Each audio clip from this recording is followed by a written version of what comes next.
Welcome back. This is Wake Up Sierra Leone on AYV Television on channel 33. We're on DSTV on channel 399. We're also on Radio FM 11.7. Well, as usual, you can send your thoughts and comments to AYV News Facebook page and also your questions. We will read them out. In our first segment of the show this morning, the Electoral Commission for Sierra Leone CSL on Sunday declared today, 23rd May to the 22nd June 2023 as campaign period for the country's general elections. This declaration was announced during an engagement with political parties on election campaign calendar for presidential, parliamentary and local council election at the Political Parties Regulation Commission Conference Hall, Lamina Sankot Street in Freetown. So this morning, to discuss the issues, security matters and the rules, what should be done and not should be done, we have with us in the studios Abdul Karim Will, is Director of Communications, Office of National Security. We also have Saliu Kamara, Public Relations Officer, National Elections Watch, new, and will be joining on our Zoom call the Chairman of the Political Parties Regulation Commission, PPRC, Lawyer Abdullahi Masiambi Bangura. Good morning, gentlemen, and welcome to the show. Good morning, and thank you for having us. Good morning. I'll start with you, Will. The day starts today. What's the security situation as we get into campaign period? Thank you very much.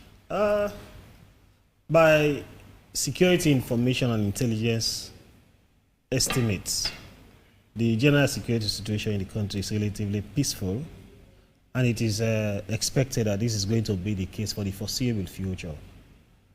On our part as a sector, we've done everything that we think that we should reasonably do in preparation for the elections. If I should quote the National Security Coordinator in an engagement he had with the EU, he stated that the security sector is fully and adequately prepared to provide the enabling environment for the conduct of the multi-tier elections come June 2023. That is on the basis of the fact that as a sector, we had over the period made conscious efforts to prepare adequately for providing the enabling environment where everybody that has a role to play in the election is able to carry out its functions without let or hindrance. Under the auspices of the Integrated Election Security Planning Committee, the IESPC, which is a subcommittee of the National Security Council, we had over the period been engaged in a series of activities, all geared towards capacitating our officers, preparing them for the provision of the much needed security for the elections. The NSCCG is a subcommittee of the National Security Council, the second highest body for the consideration of all matters relating to security. It activated the IESPC a year and 6 months ago and mandated it to carry out certain functions, generally to provide for administration and coordination for election security. This body, the IESPC, went around the 16 electoral districts of Sierra Leone to conduct district risk mapping, elections, environment security assessment, needs assessment, and to scan the environment as to what obtains in terms of the threat, in terms of the potential spoilers, in terms of the stakeholders, the opportunities available that could be leveraged upon for the peaceful conduct of the elections. These engagements led to the development of 3 key strategic election security documents, i.e. an election security strategy, which is a roadmap for the provision of security for elections, a training manual, which is going to ensure that our officers who are going to be the foot soldiers, providing real-time security on the ground for ECSL and all other stakeholders, are capacitated enough in terms of knowledge, in terms of skills, what to do, what it is that they should not do, doing, and even after elections. And we also developed a communication strategy that is to ensure that in all that we do, we keep the public fully informed about our activities so that we diffuse the minds of the people against security sector personnel, so that they have confidence, trust in the personnel that they will see in police stations, police centers, and cooperate with them in the process. After we had developed these documents, we thought that it was but important that we roll them out, because the documents themselves were developed in papers. Translating that into actual activity was very much key. So we had a series of training of trainers engagements in the regions again, to give real-time information on election security to personnel. We taught them issues relating to, in fact, the structures, the security structures. Mind you, we are talking about 25 or more thousand personnel. And some of the personnel could have been in the forces, the various forces, for a long time. Others might be coming in anew. And so we needed to put them all on the same plane, so that they understand the rubrics of elections even before we go into elections. So we taught them several things: the national security architecture, what is expected of them, what they should expect from the public, conflicts and mediation, dialogue, because we are approaching this election using a three-pronged approach. One, it is going to be integrated, it is going to be cooperative and collaborative, on the mantra that elections themselves are civil affairs. And so if we want to provide adequate security, it has to be done in that regard, so that our presence should reassure the public. It should give them the confidence to do their voting activities without any fear. What's your level of whatsoever. engagement with the political parties, and what the security structure that you will be providing for them? Because there are several reports of recent. Just yesterday we were speaking to the head of one API in Sierra Leone, Dr. Mahoy, and in their reports they spoke about trust between the security sector and political parties, especially their leaders and some of their supporters. What's your level of engagement with them? The aspect of trust cannot be overemphasized. Any iota of suspicion or lack of trust between political parties, political actors, and us, the security sector, will go a long way in, creating, punching holes into all of the activities.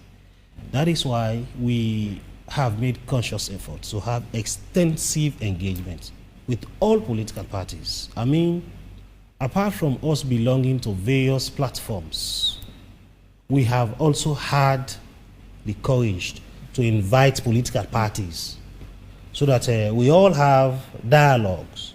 We all discuss on issues that will relate to our implementation of the law. Within the political parties liaison committee, we are having extensive engagement with all political parties. So I assure you that all of the documents that we've pieced together, whether it is election security related, whether it is security relating to political parties, political party leaders, how we want to implement the things that we have on document, policies, we have done so in collaboration with the political parties, majority of the political parties. And so the emphasis has been over the period that we all make conscious efforts in our own way, whether as a political party, whether as security sector players, whether as EMBs, to understand what we are doing, how we are doing it, and to all of us to cooperate to the process. Because the reason for the establishment of policies, document, guidelines is to guide the process. If we all dance to the tune of those documents that have been developed, then we are certain that we are going to be fine. And are you saying the political parties already understand and they are aware of the guidelines on how they should conduct themselves with this campaign period? That is the assumption. And so far, we have no reason to doubt that they do not understand or even resonate with those kinds of developments. That's the reason that because we had done threat assessments across the country, developed threat registers, we noted that the aspect of street rallies during campaigns were a major factor to derailing peace and progress. almost in all of our elections, it is during campaign times that people go into confrontation. People exhibit aspects of lawlessness and indiscipline. And so collectively, we also had agreed that let us try this model. We made a sample of it at the Sambaya Bendugu elections. You can recall that during that election, before the elections, there were campaigns. During the periods for the street campaigns, street rallies, there were a lot of skirmishes. People were injured, seriously injured. Valuable properties lost in the process. Almost to the extent that it tainted the image of the elections. So we thought thereafter, we resolved that going forward into the election, thankfully, the elections had not been held and the campaign periods were still on. And so we now stated that we are going to stop the campaigns period here and see how we could manage the door-to-door campaign or selecting a venue for campaign could work. Thankfully, people complied. The two political parties that contested the elections complied, and that was very, very much a marvel. No further skirmishes happened, and so that is what we are going to translate into these current elections. We only hope that people are going to take that in good faith, because it is in the interest of political parties. Most often when these things happen, when these violence occurs, it is the political parties that will suffer, because it is their supporters, it is their sympathizers that are going to be affected anyway. And so putting a kind of a moratorium on street rallies is not only beneficial to the general public, because most often those people who perpetrate violence are in their minority. It is the majority of the country's population that will be affected, business people, all walks of life. But it is even beneficial most to political parties, because say, for example, if there is violence, if there are destruction, and police is going to effect arrest, which is their responsibility anyway, it is going to be members of political parties. So to avoid all of that, that is why we all have agreed over the period, after we've developed a whole lot of these documents, to say, let us see how we could put a stop onto street political party rallies. So yesterday or today, the campaigns will begin proper. We are going to see what obtains. So far from our engagements across the country, we are satisfied that it's going to be peaceful. And that is what we expect that should happen as we go into the elections. You know, quickly before Saliu comes in, let's talk about hate speech. You have been addressing such issues for a long time now, and there have been press releases to the effect. What are some of the mechanisms you wish to put forward to tackle some of these? Hate speech has been, a burden upon us of recent. Continuous engagement. Indeed, hate speech is one of the biggest elephants, the biggest destructive elements for our body politics currently. And we think as a people and as a country, we have to stand against this hate speech, because it is only but tearing us apart. It is only eroding our moral values. A country like Sierra Leone, that I have known for the longest time, is one that values morality, that lays premium on morality. We've seen that, well, with the advent of social media, the new media, there is cautious effort by some people. I tell you, I assure you, they are all in the minority, to distort information, to send incendiary messages, to engage in hate speech. And that is in itself a strange behavior. One of the processes that we've been using is to have constructive engagement with the public. We recognize the fact that there are some people in country that are also perpetrators of hate speech. But majority of the hate speeches are coming from people who reside abroad. Sadly, some people who call themselves Sierra Leoneans, who are actually Sierra Leoneans, are the ones that are fomenting this menace. But beyond that, we have also developed a process, a system of countering, doing rejoinders to correct these kinds of behavior. Because hate speech is a broad concept. It could be sending invectives, attacking tribes, attacking regions, attacking personalities, such that you blur the political space. You make it difficult for some people to function. I tell you, most people, because of this toxic environment, who have a lot to offer to Sierra Leone, who have a lot to offer to their communities, will be taken aback by these kinds of behavior, because they want to do so decently. They have genuine intentions. They will not want to be in these spaces and be subjected to abuses of their parents, of their personality, and all of these kinds of things. So that is the reason that we should be united against HB, because what HB should succeed in doing is to drive away decent people from politics. Politics, contrary to the belief that it's a dirty game, it's actually a game that is very decent. That if the real intentions are to develop communities, are to develop the people, the country, then these vices that are shrouded, that are surrounding politics should not actually exist.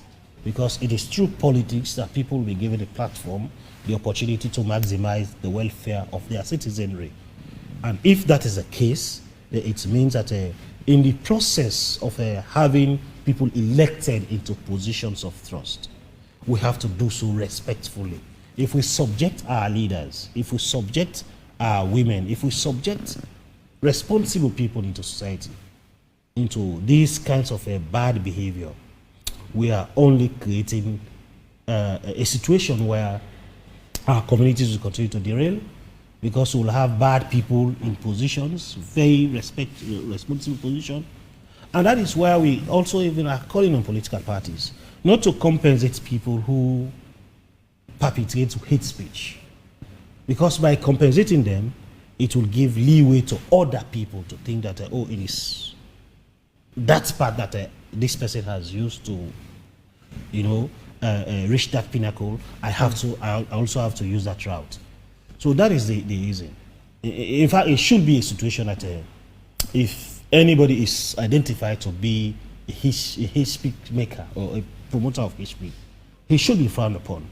Most often, it should be through naming and shaming or distancing themselves from them. Again, as you made mention, because of there's this lack of mistrust or distrust in, the security apparatus bodies, there's this need to, they do not believe in what they do, and many a time they get to say that the Sierra Leone police overreacted in some situations, or, their response mechanism went too far. In that area, to have a playing ground where the citizens feel satisfied in believing that they can handle situations if there's any mistrust. What have you been doing together with the Sierra Leone police? So part of the engagements in the training of trainers program, if you look at the training manual I referenced earlier, it contains a whole lot of prospects, a whole lot of concepts geared towards giving the skills, the thorough training, that in such a way that if it is implemented, then that aspect of mistrust will be minimized. The reality is, wielding the baton is a difficult thing. Enforcing the law is one that is very challenging, because when you enforce the law, you're going to hurt some people who perhaps are perpetrators of certain offenses. And those people would normally not take kindly to that. And so these are the people that normally would say police is high-handed. Sometimes it's even difficult to determine what is high-handedness and what is under-policing. Because again, there could be situations. If police respond to a situation and use a softer method and things degenerate, the same public will say again, you were not robust enough.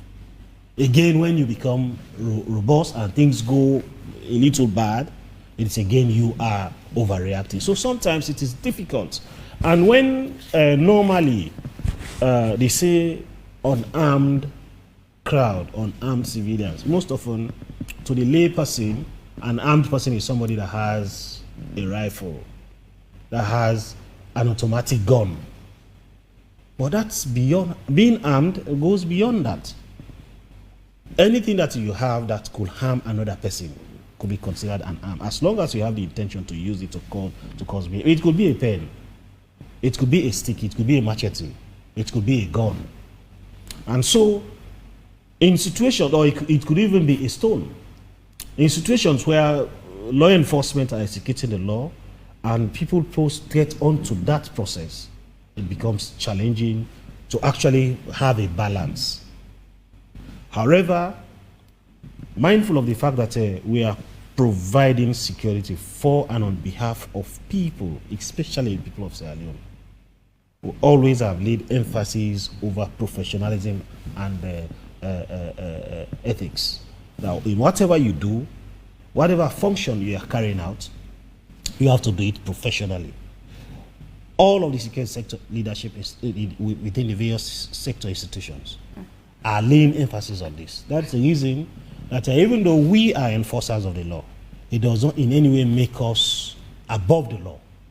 So you can be accountable for your actions if you do excessive things. That is why there are mechanisms within the Sierra Leone Police, the Republic of Sierra Leone Armed Forces, Office of National Security. If you do things that are overboard, we could actually also checkmate you in terms of your conduct. You know, again, for the sake of human rights purposes as well, Sierra Leone Police, you know, at some point went through the worst times during the August 10 to 12, you know, insurrection. But however, their lives matter as well in all of this. So in considering themselves and steps you have taken to, you know, when things go bad, hopefully it does not, but in case it does, them protecting themselves, what are some of the mechanisms as well in those circumstances? So for the purpose of these elections, we are going to, I just mentioned that our approach will be integrated. And by that we mean we are going to make use of other security appendages. We know by law, the Sierra Leone Police has primacy over internal security. And for events of this nature, it should be the Sierra Leone Police. But by virtue of the volume and nature of the activity that we have at hand, we will be making a lot of good if we also leverage on the existing security sector institutions. So we are having the Republic of Sierra Leone Armed Forces supporting the Sierra Leone Police under the rubrics of the military aid to civil power. We are also going to make use of the National Fire Force. In elections period, issues of arson are common. We do not envisage that, and we do not encourage people to go that route. But in the event that it happens, we have the Sierra Leone Fire Force. We also have the correctional services. This is because in elections, some people, in spite of all of the mechanisms, will just want to do things that are above normal behavior. And so if arrests are made, there are legal investigations and what have you, and culprits are going to be, you know, incarcerated, it is the Sierra Leone Correctional Services. And because we want to make our presence felt in every nook and cranny of the electoral area, we are also going to make use of the chiefdom police officers. So we are going to support the police. Okay. We are going to provide the much needed support, collaboration with them, so that you will not have just a single police officer in a police station. Okay. Somebody could not take advantage of them because you mentioned that in August 10, we had a human face onto approaching the public, that A, B, and C is wrong, don't do, and that kind of thing. Those of our officers who found themselves in the wrong place at the wrong time became victims.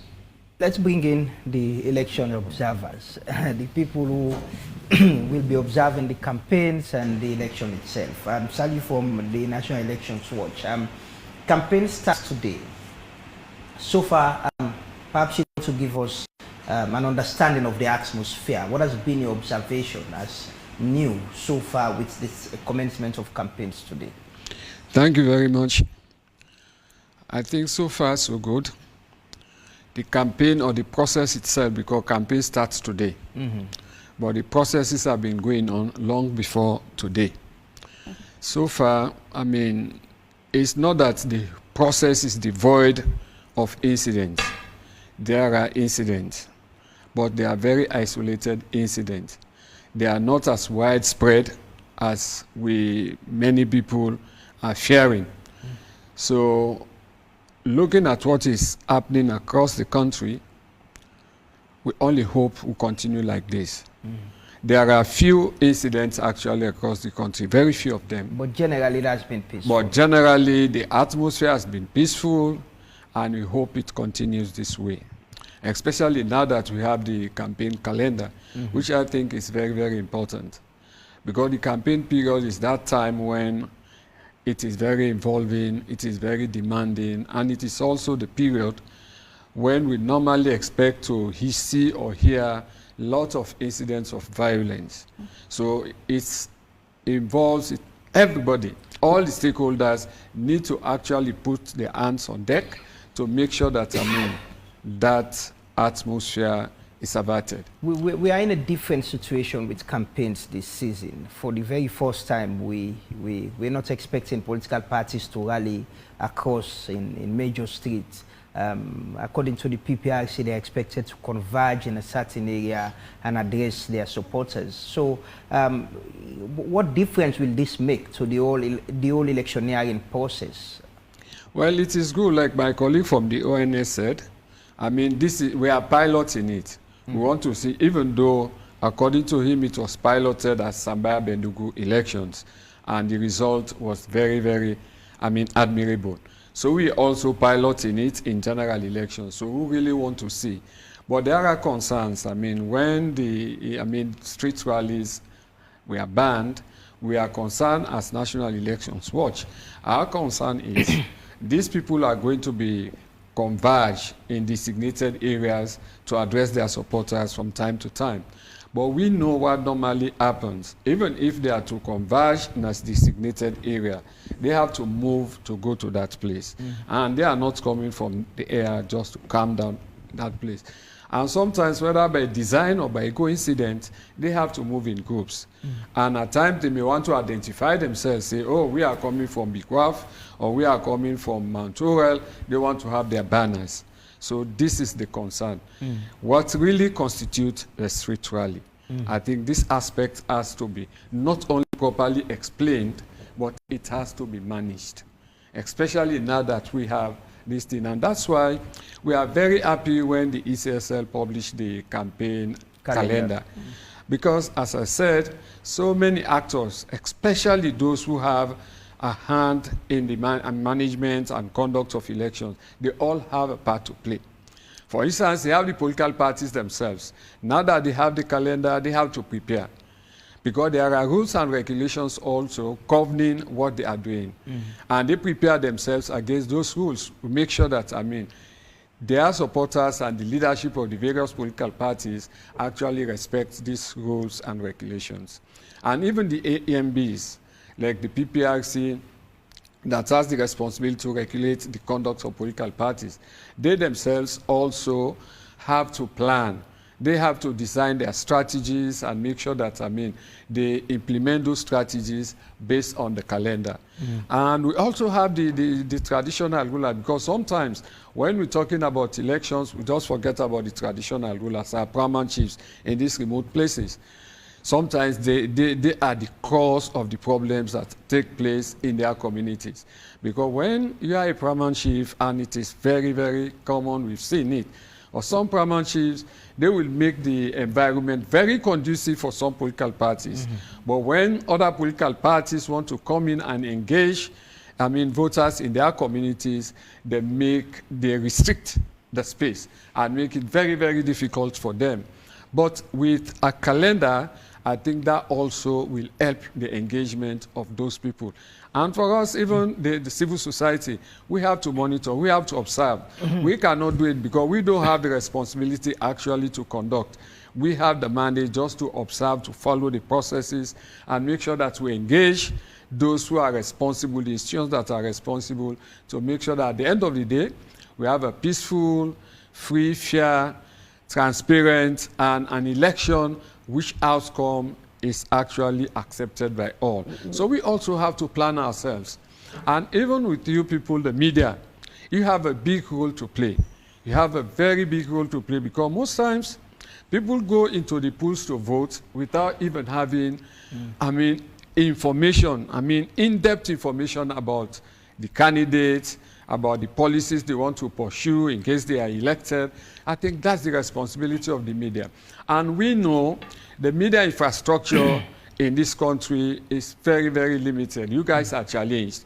But with this calendar, that will help you to see how best you're going to use the limited resources that you have so that you cover the campaign events across the country. And for us at the National Elections Watch, just like my colleague from the ONS was saying, let there be a level playing field. Because one of the root causes of violence in elections is the fact that the level playing field is not made level by those who have the responsibility either to conduct or to police the elections. And one of your partners recently, what they must say, West Africa Democracy Election Observers Network, in their preliminary reports they visited recently, and in one of their reports they mentioned the issue of trust, you know, and providing a level playing field like you mentioned, how the opposition party and the ruling party, the electoral commission, the security sector, there is this issue about trust amongst them and especially the opposition party. How do we build on that, you know, as we move to this election? I think dialogue, continuous dialogue, but the trust is not coming from a vacuum. I mean, the trust is built over time. And this is something for us at the National Elections Watch. We've been calling attention to incidents that happened during by-elections. And if those incidents happen and no action is taken, then at the end of the day, nobody will trust the state institutions. For instance, we had several by-elections after 2018. The first election was, I think, Tonko Liba. I mean, somebody, a 14-year-old boy, was killed. And the police promised to investigate. Up to this point, they are investigating. We are still waiting for the results. And also during another by-election in Kailang, another boy was also killed. And again, the police promised to investigate. And up to this point, they are investigating.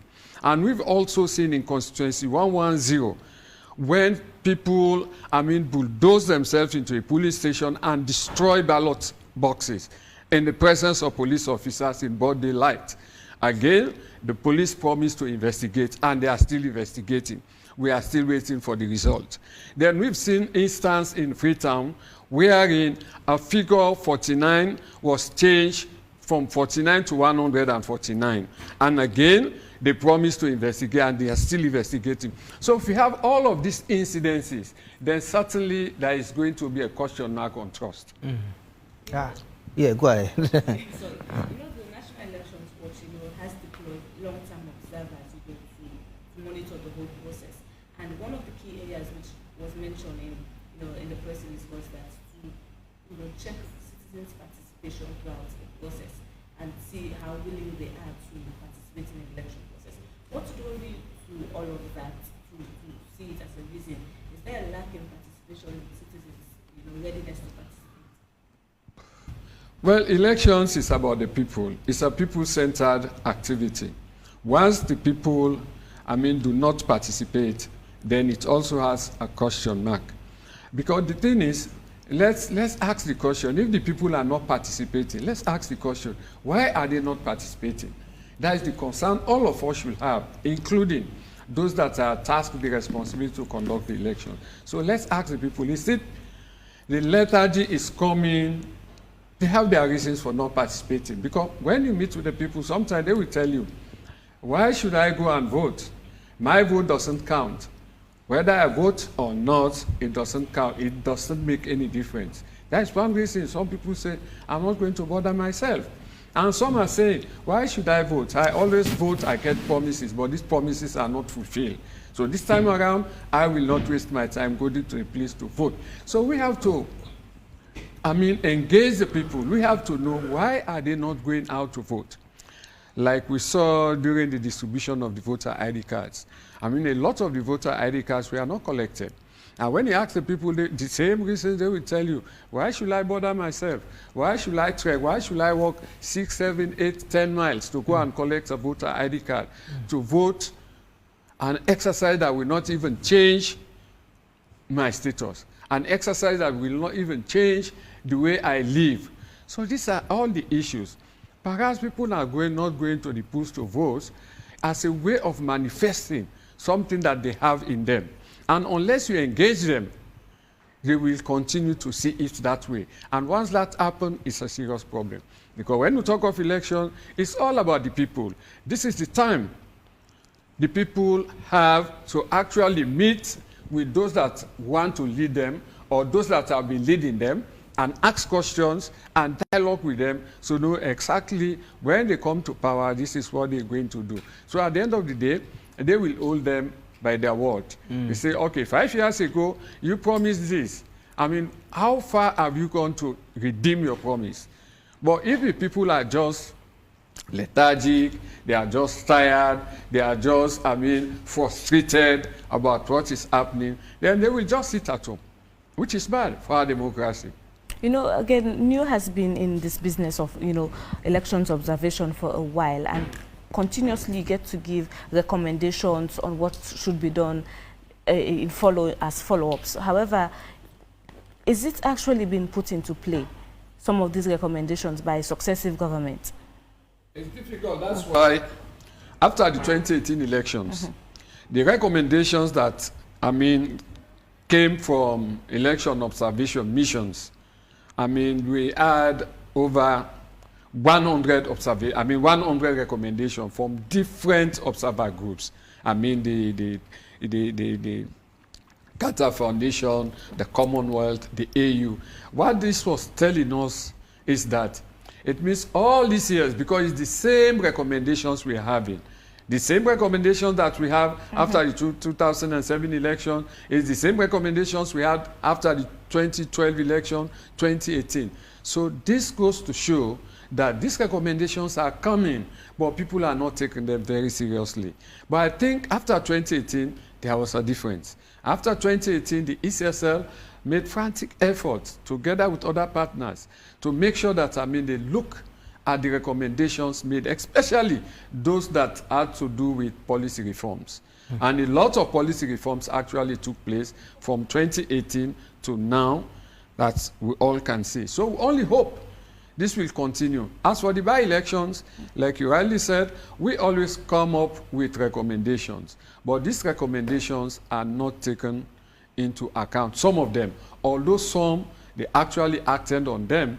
Because like the by-election in Tonko-Limba, the first round, by-election, the first round, somebody was killed and the election was postponed. And after a long time, the ECSL announced a date for the elections. But we at the national elections were thought, how can we just go into election after all this while? Let us go in there and gauge the mood of the people. What, the people thought about all of what had happened. So when they are on a pre-election assessment, that was the first pre-election assessment that we did. We met with different stakeholders. We even went on radio using Colenten radio or whatever to talk to the people. Then at the end of the day, the people were very much clear. They told us exactly how they felt about the 14-year-old boy that they killed.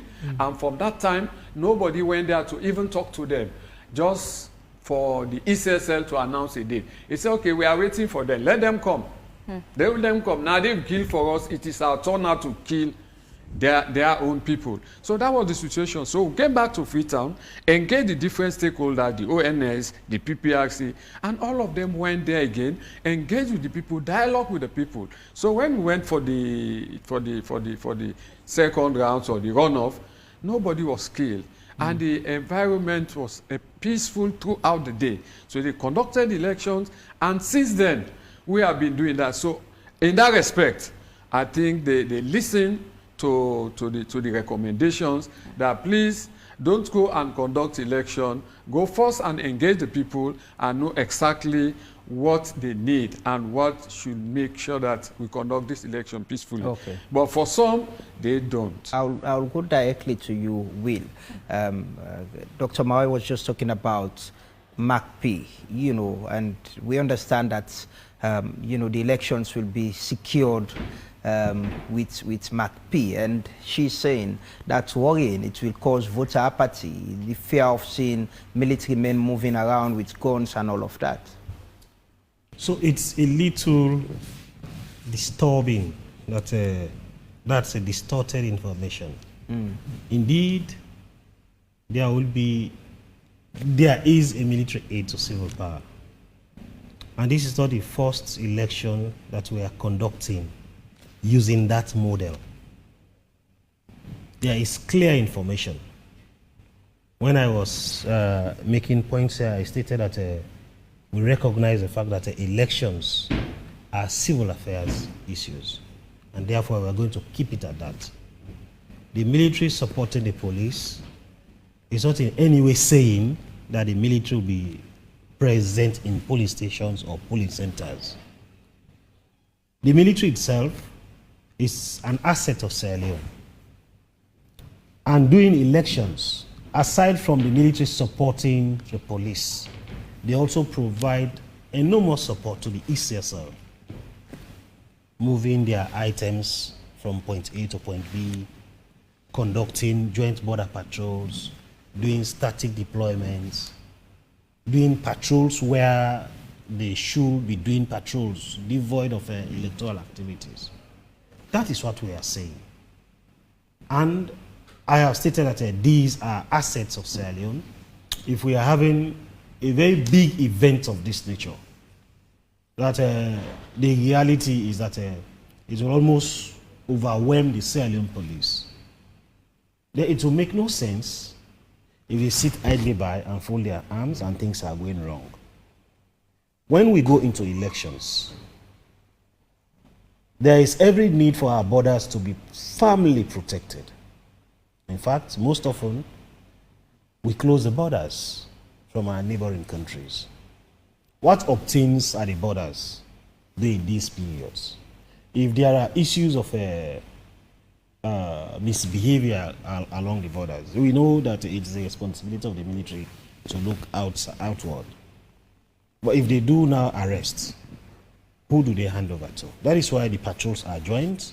The deployment that we are talking about, the involvement of the military, will actually be to have static deployment, to have presence along the border communities, and where the need arises, to be on standby if situations degenerate that will warrant support of the military to the police, then they will come in.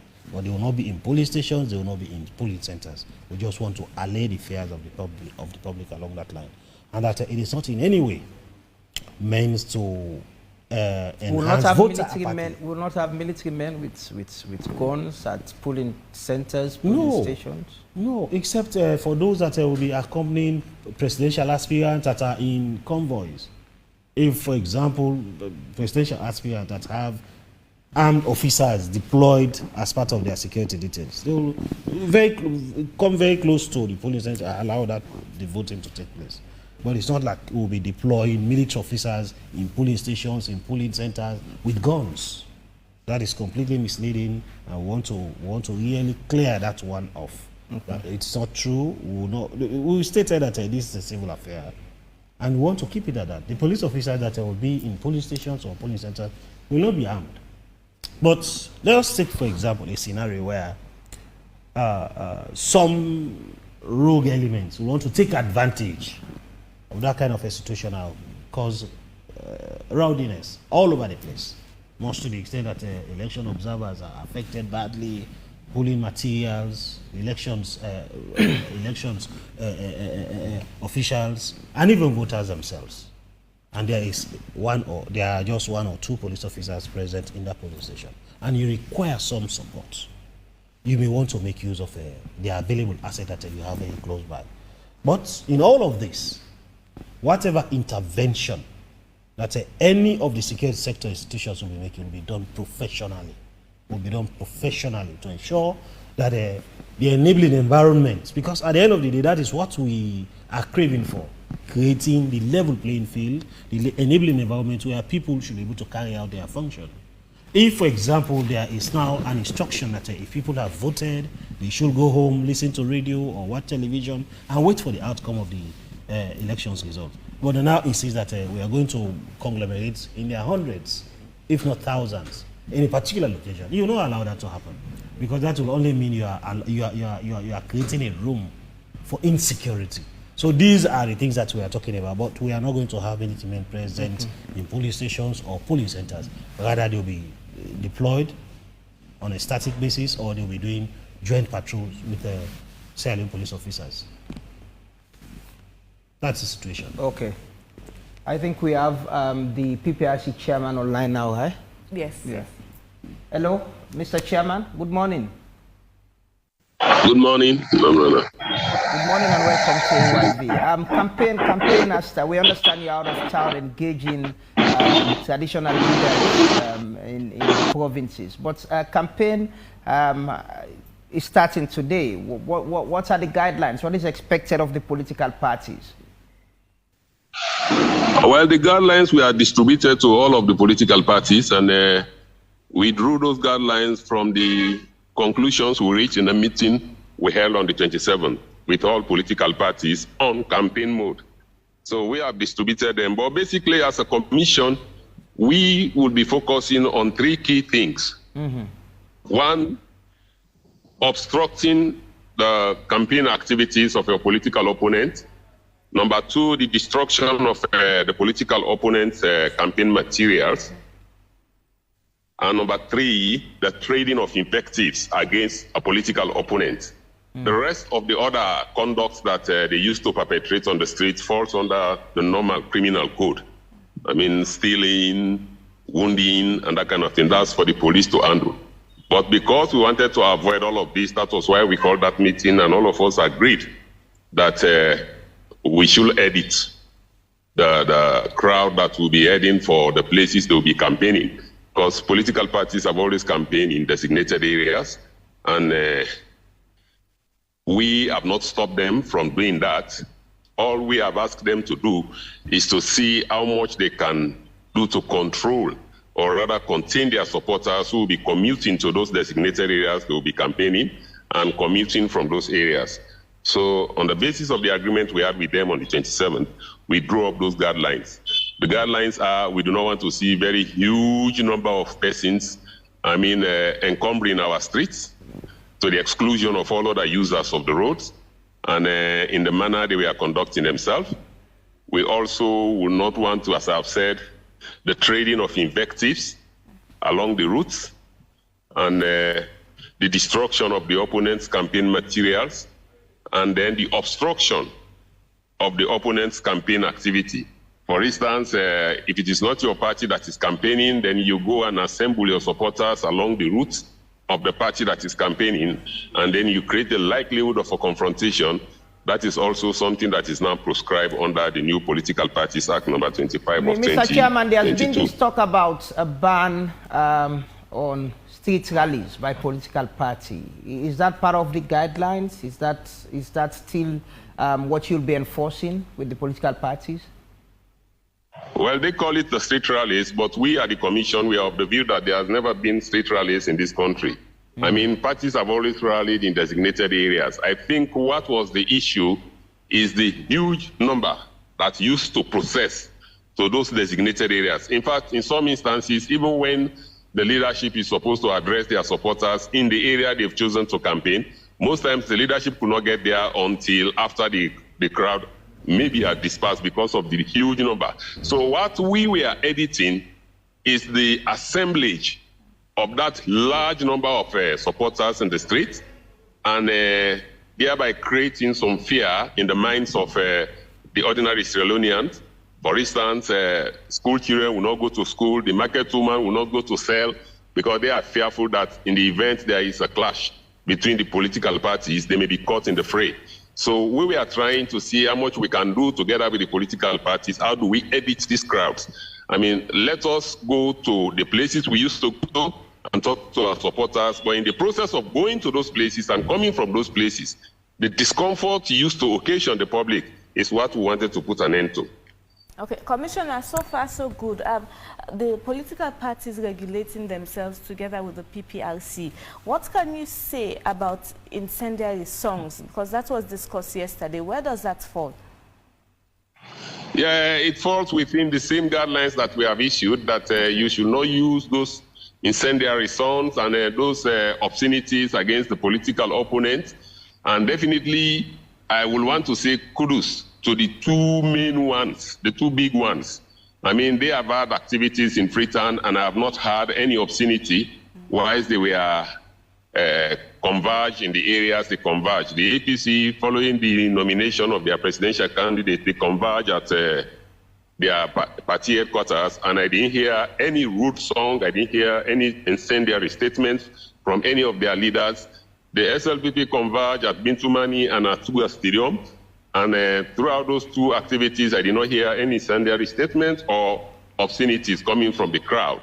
And also, after the assemblage, I went there the next day to drive around and see if the campaign materials of the opponents were intact. And indeed, I mean, for both of them, the campaign materials of the opponents were not touched, so they were there intact. So on that score, they've been very compliant, and I only hope that they will continue to be compliant.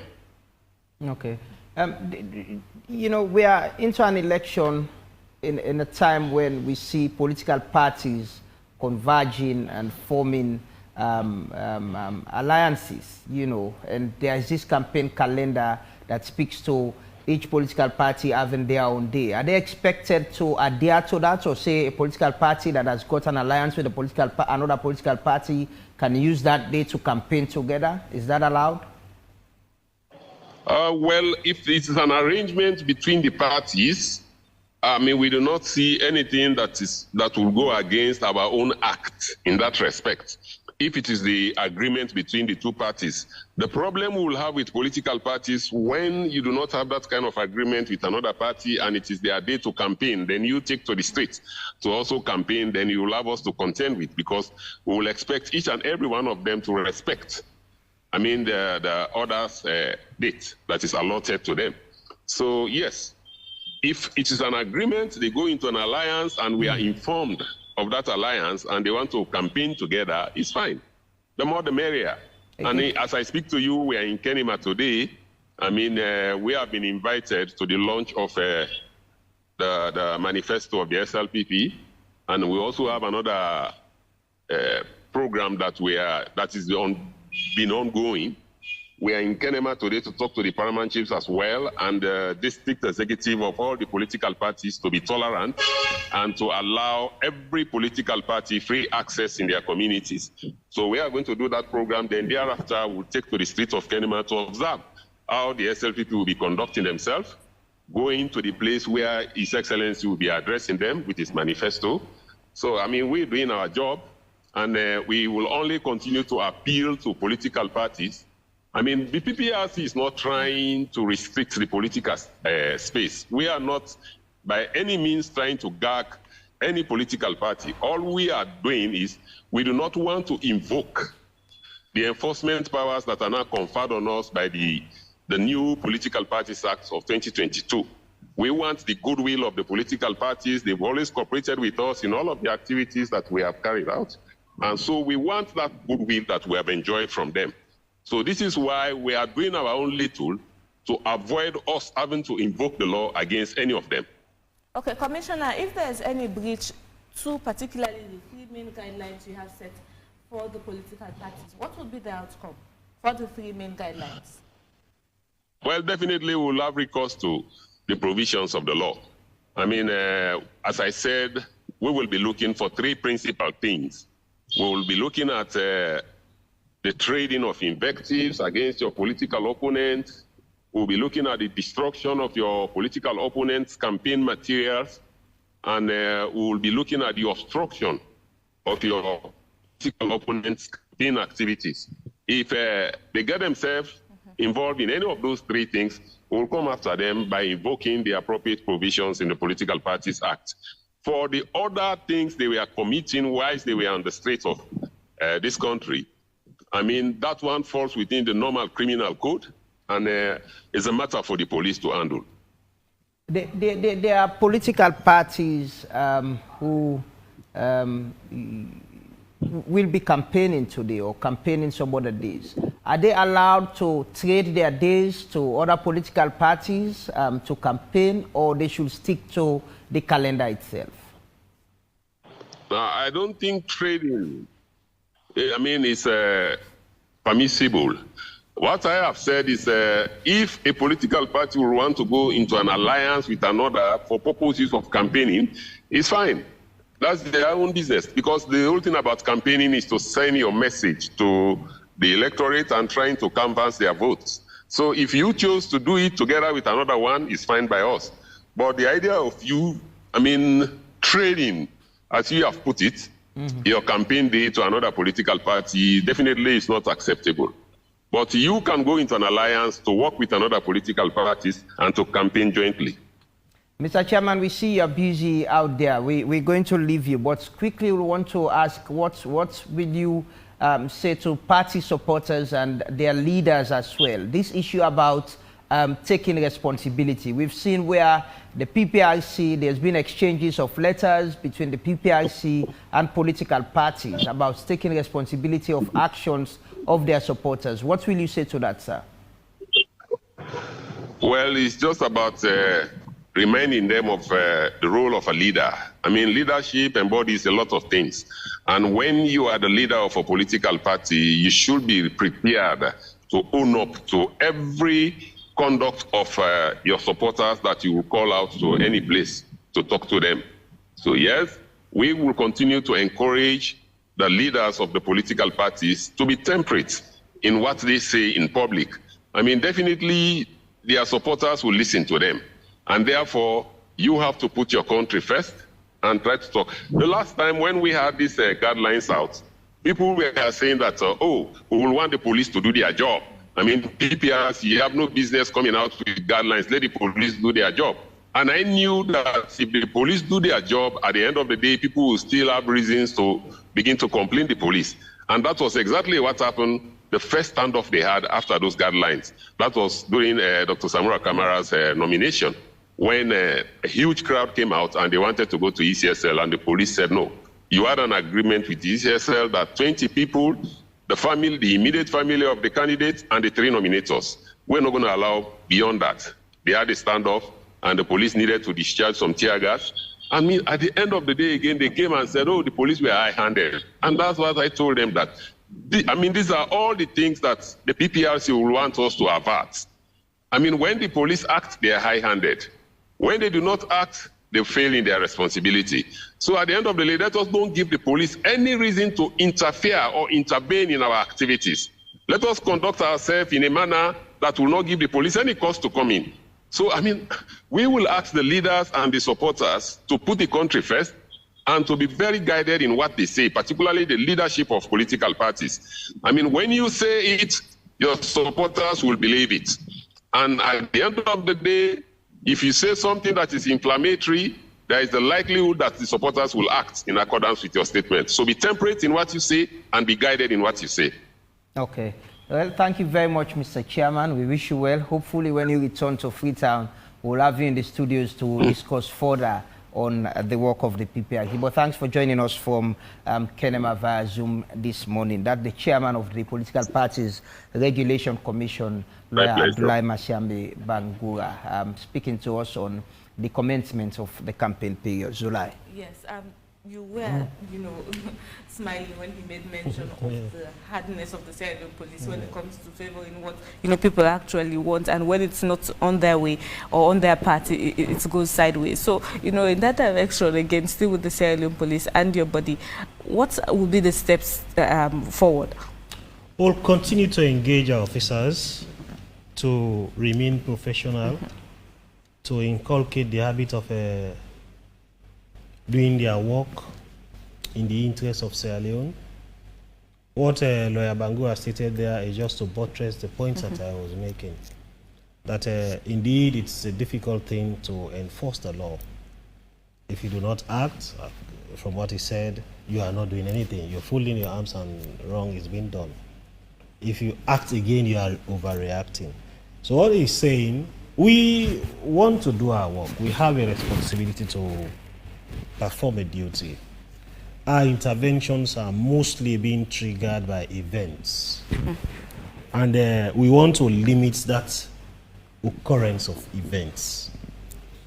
If events occur and want to intervene, they should be ones that will require a positive intervention to support the activities of political parties, not to go into action of arresting people or discharging tear gas and that kind of a thing.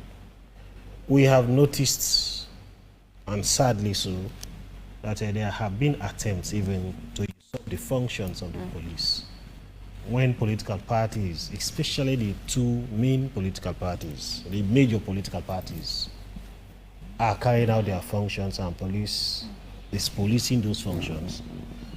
Some marshals will come to say, no, you don't do X, Y, Z, you don't go beyond this point. That's bizarre. The political leadership must trust the CLM police because we have been established for that purpose. And we cannot allow anyone to usurp those functions. In fact, it should be concerning to the leadership of political parties that marshalism itself is outlawed, because we know the implications of this kind of a practice. They will, aside from usurping the powers of the police, they are a breeding ground for thuggery, both at intra and interpolitical party level. That's the reason, in collaboration with political parties, the security sector meant to ensure that we put a total ban onto the use of marshals within political parties. I mean, the less we talk about the atrocities these groupings have caused within political parties and across political parties, the better. So we want to appeal to political parties, taking the cue from Lawyer Bangura, to remain, to leadership to remain very much true to the cause of Sierra Leone. Statements from politicians that are divisive will limit the political space.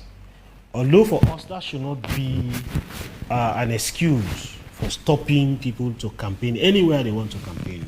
Because if I come to AYV to woo your support, listening to me will not make you support me. It will be your decision to support me based on the message that I will bring out. But those statements that I might have made prior to my coming to AYV will go a long way in even you allowing me entrance into AYV. So that's the reason that we're appealing to political party leaders not to go to that line.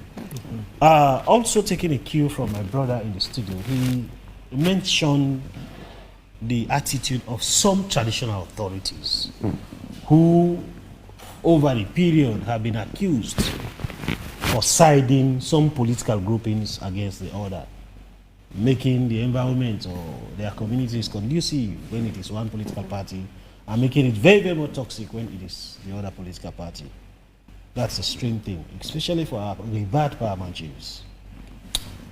What should be underscored is the fact that paramount chiefs are custodians of law and order, of everything. They are revered people. And that not all paramount chiefs, majority of the paramount chiefs are ones that are doing the right things, but just a few of the traditional. When you talk about traditional leaders, we refer to town chiefs, section chiefs, chiefdom speakers, all of those authorities.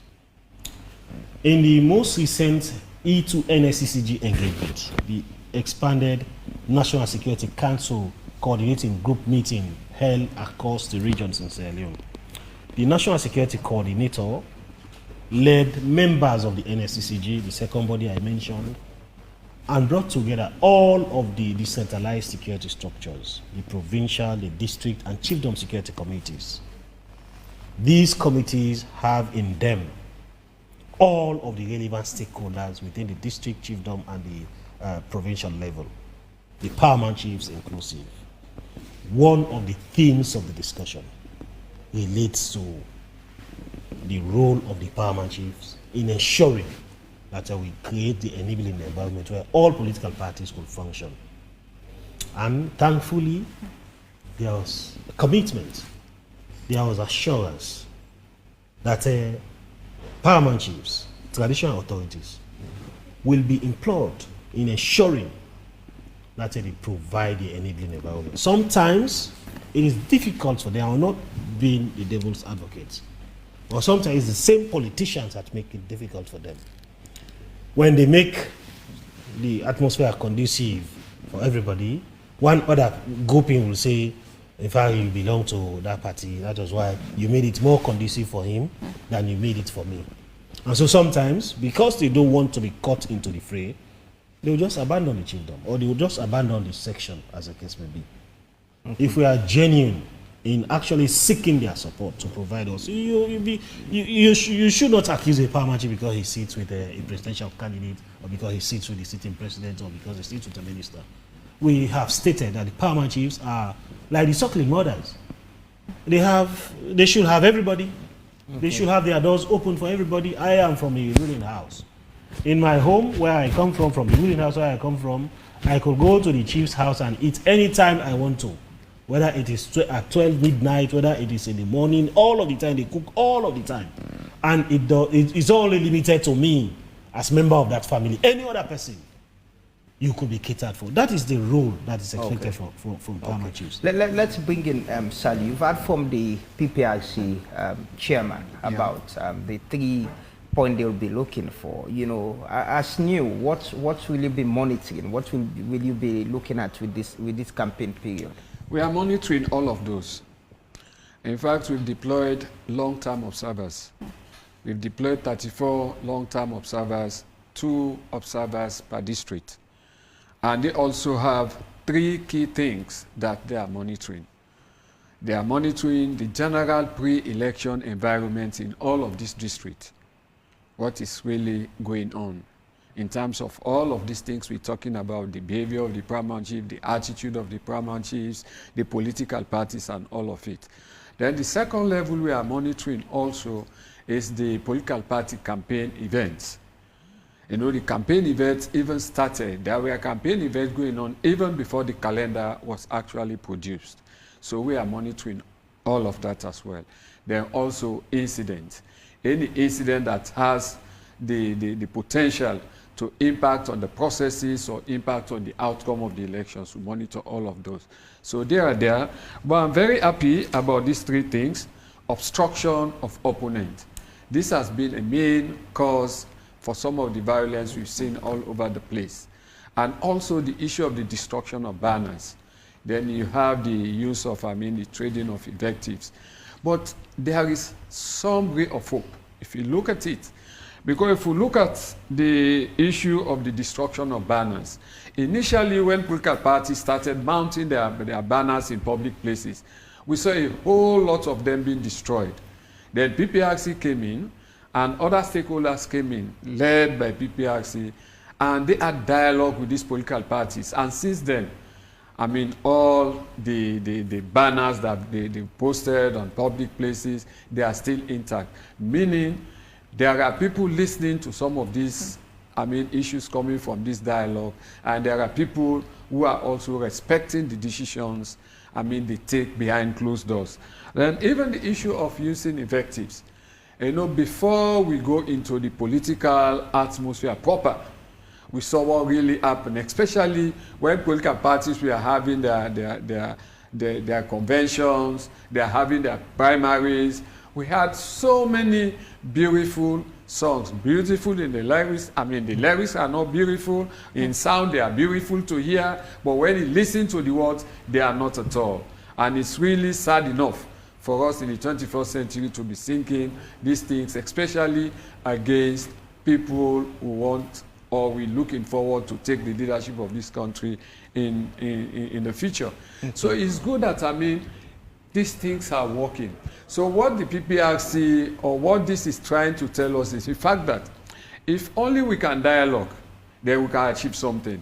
We cannot achieve something by force because a whole lot of force has been exerted over the years.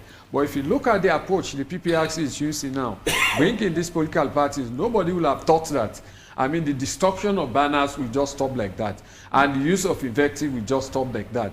But once you get somebody, you sit at the person, you get the thoughts of the person, and you dialogue, you unanimously agree on something, they are really going to respect it because they know that they're going to take ownership. They are part of the decision making. But when you want to force certain things on people, then they will normally be counterproductive. Apart from the 34 long-term observers, which you made mention, there are also the 5 zonal coordinators. What will be their exercise in all of this? Yeah, the 5 zonal coordinators, you know, we have 5 regions in the country, and each zonal coordinator is attached to a region. Their responsibility, they will be in the office. There is a situation room already in the office, and the district, the long-term observers, 2 per district, they will send reports every Monday at 11 o'clock. And this report is based on the general election environment, pre-election environment in the district. And this is compulsory. Every Monday at 11 o'clock, they send reports of what happened for the previous week. And for incident, they send reports of incident immediately after the incident had happened.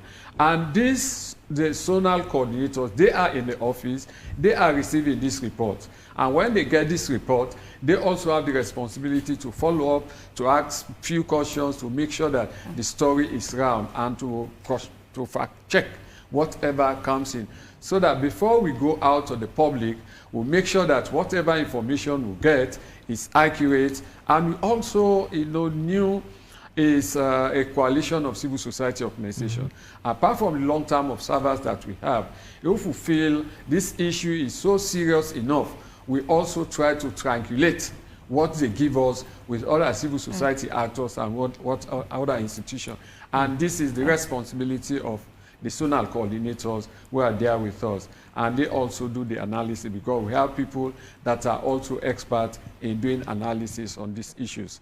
Quickly before we go for news summary, Abdul Karim Will, how do you intend to use or utilize the social media handle to tackle hate speech? Because since, elections are upcoming, they want to use again social media to propagate wrong images and the likes. So how does the ONS intend to use social media handles to counteract some of this misinformation? So we're making our presence very visible and active. Already we have constituted a social media rapid response team within the security sector, supported by the National Security Coordinator, where we'll look for such information that will be misleading the public. And where possible, we do rejoinders, or even those that are not been sent in via social media but that are being rumored around, will actually put out the correct information for the attention of members of the public. Of course, social media misuse is the biggest problem, that the biggest monster that we are contending with. In the first place, as a people, as a country, we have to appreciate that social media is here to stay, and that some people will just make conscious efforts to misuse social media. We should also make conscious efforts to benefit from the bounties that are from social media. So one thing that we should be doing is to cross-check information, fact-check information. Do not just act based on information that you receive on social media. Sometimes these bloggers or these people who send these kinds of messages are very clever. They tweak the messages in such a way that you think that is a gospel truth. Currently, there is a peddling of information that there are rebels in Searutai, a mining community, much to the extent that that is creating a lot of scare on people, or somebody sending a message that he succeeded in importing hundreds of arms and ammunition into Sierra Leone. They are now being distributed among patriots. We've done rejoinders to assure the public that these are lies, these are untruth for the Sierra Leone situation. Indeed, there are foreign nationals, people from Liberia, Guinea, or even Senegal, and what have you. When the information trickled in that they were rebels, they were being brought to be trained to cause mayhem on Sierra Leone, we interrogated the company and the foreign nationals themselves. It came out clearly that in collaboration with the Ministry of with the Immigrations Department, that these were legitimate people who had legitimate reasons to be in Sierra Leone. Drivers working in various departments within the mines community. There could be various reasons why people are peddling this information about them. One is to create fear. It's possible that it's to create fear among the population. on that part of the country, or even the entire country itself. Or it could actually be people who feel threatened of their job by the presence of these people in those communities. So it is not true, I can say categorically and authoritatively, that there are no rebels in Rutai or no rebels anywhere in Sierra Leone. All mining communities across the country, whether it is in Lonsar, whether it is in Bomona, whether it is in Rutai, Moyamba, or what have you, will attract foreign nationals anyway, whether nationals from European countries, Western countries, or nationals from African countries. If we are not referring to the European foreign nationals as rebels, why do you want to refer to Liberians as rebels? That is a bad thing to do, and it's completely wrong. So beyond also responding to social media, we have also reactivated the National Situation Room. My brother also mentioned the existence of a situation room at NEW. The National Situation Room will be the conduit for information received from our field operatives, processing and analysis, where the need be for operationalization. Okay. And in the engagement that the NS Code had at the regional level, there was instruction for the reactivation also of the Incident Command Center and the forward control points, so that they work together with the National Joint Operations Center for operationalization of information or activities. The National Situation Room in Freetown is manned 24/7 by all the primary security sector institutions, and it is running on a 24/7 basis. There is a toll-free line that gives opportunity to members of the public to also send in security or intelligence into that room that will require security intervention. And it is on all of the networks, AfriCell, Orange, QCell, and it is 119. We actually encourage the public to responsibly make use of this opportunity to report security information, whether it is information relating to election security or general security situation. You could call on that line 119 and you will have an adequate response. I have stated that it is being manned on a 24-hour basis. When the European Union team visited the ONS yesterday, we took them on a conducted tour to see these facilities, and they were very much impressed, because they had gone actually to pay a courtesy call on the National Security Coordinator and the ONS, and to also seek for information about the general security situation in the country, because they'll be deploying observers, both short and long-term observers in the country. And so they needed to have a fair knowledge of what obtains, and to also tell us their purpose of being in Sierra Leone. Contrary to some of the rumors that are being peddled about observers, generally, especially European observers, is that they actually are interested in the processes leading to the elections, and not who wins the polls. That's their interest is in following the due process, because it is part of strengthening democracy across the world.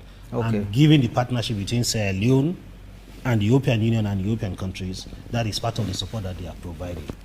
Thank you very much, Will, Abdulkarim Will, and Saliu Kamara, for joining us this morning. We wanted to set the agenda to talk about the start of the campaign period and what is expected of the political parties and the supporters as well. But thanks very much. People have understood the security situation from you guys, and also from the PPIC and the National Elections Watch. Thanks for joining us this morning. Thank you. Thank you for having us.